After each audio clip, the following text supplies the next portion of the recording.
শতাব্দী প্রাচীন শীতলা মন্দিরের জায়গা দখল করে চলছে জলের ট্যাঙ্ক বসানোর কাজ। এ বিষয়ে একাধিকবার বালুরঘাট থানায় অভিযোগ জানিয়ে কোনো লাভ হয়নি। ক্ষুব্ধ দক্ষিণ দিনাজপুরের বালুরঘাটের 7 নম্বর ওয়ার্ডের শীতলা মন্দির এলাকার বাসিন্দারা।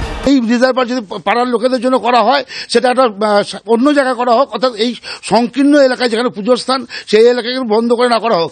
অভিযোগ, দীর্ঘ বছরের প্রাচীন একটি শীতলা মন্দিরের জায়গা দখল করে বালুরঘাট পুরসভার তরফে জলের ট্যাঙ্ক বসানোর কাজ করা হচ্ছে। পাশাপাশি মন্দিরের মধ্যে থাকা তমাল গাছের ডাল কেটে ফেলা হচ্ছে। সংকীর্ণ মন্দির প্রাঙ্গণে জলের ট্যাঙ্ক বসালে জায়গাটি আরো ছোট হয়ে যাবে, একরাশ অভিযোগ এলাকাবাসীর।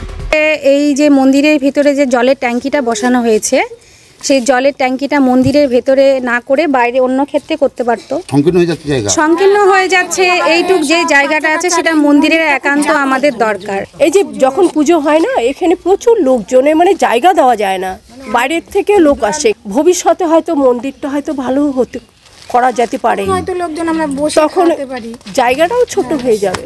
আমাদের মন্দির ছেড়ে যে কোনো জায়গায় হোক, আমাদের কোনো আপত্তি নাই। মন্দির প্রাঙ্গণের মধ্যে একটা জলের ট্যাঙ্ক বসানো, এটা কি সত্যিকারই আইনত কোনো আইনের তো একটা ব্যাপার আছে।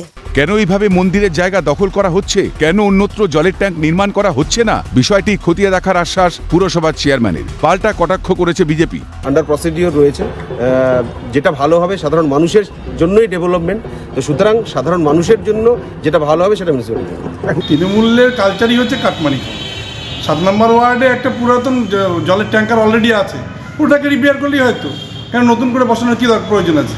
শাসক বিরোধী তরজার মধ্যে আদৌ কি সাধারণের সমস্যার সমাধান কিছু হবে? তমাল গাছ রয়েছে, সেই গাছটা রক্ষা করার জন্য কিন্তু তারা একই আবেদন জানিয়েছেন, অর্থাৎ এই গাছ কেটে যেন এখানে রিজার্ভ না করা হয়। দক্ষিণ দিনাজপুর থেকে শঙ্কর রায়, ক্যালকাটা নিউজ।